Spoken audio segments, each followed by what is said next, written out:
Thank you and welcome to the show this morning.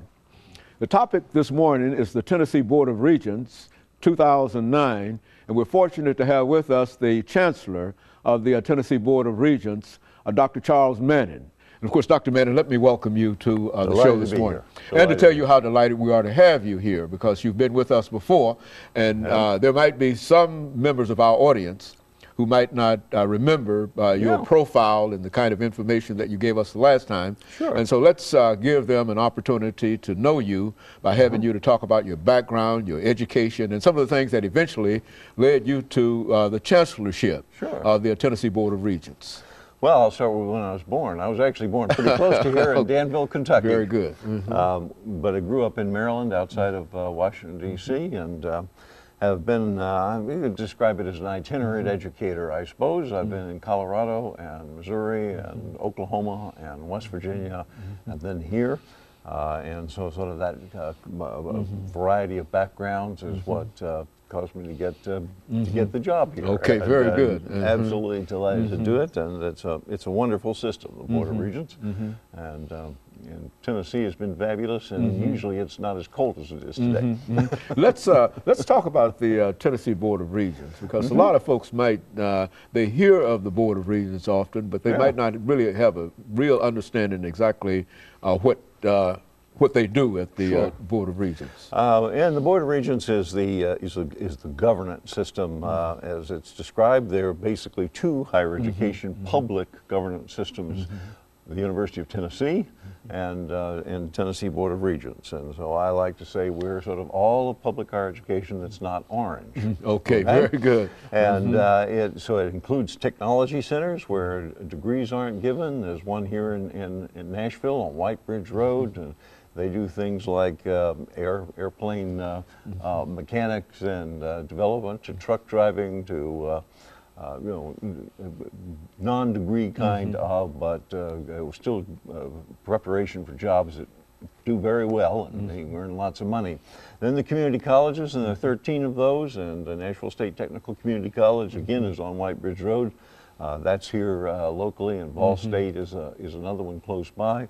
And then 6 universities, from the University of Memphis to locally here, MTSU, Tennessee State, and Austin Peay, Tennessee Tech, and East Tennessee State University. So about over 185,000 students overall on an annual basis, and it's a big enterprise that integrates a lot of levels together. It's a huge operation, I would say, from in terms of students, in terms of faculty and professionals, and et cetera, and et cetera. It has a huge responsibility too, I would imagine. Well, yeah, there's along with that, of course, there's about 14,000 employees across the whole system as well. So yes, it is big, and it's in terms of access and giving people an opportunity to get an education.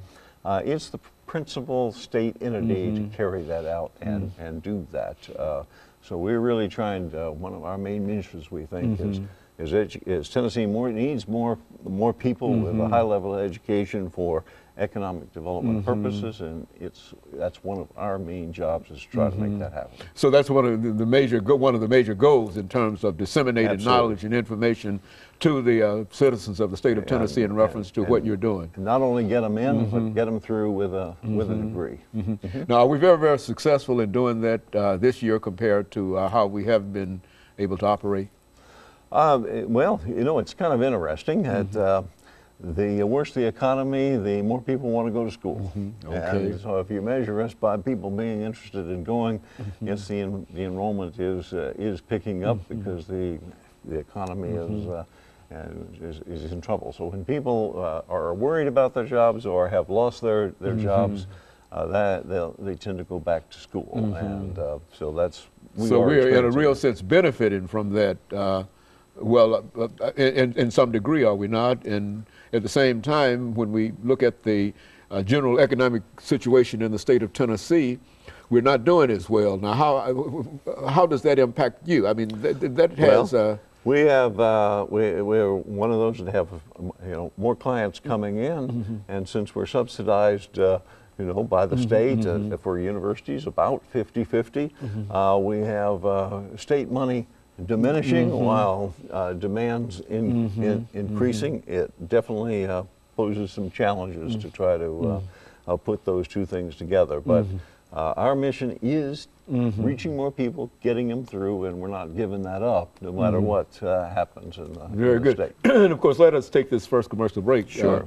Chancellor, and then we'll come back and we'll talk about some of the challenges and some of the opportunities that are available in the state. And of course, we'll be back with our audience following this very, very short commercial break.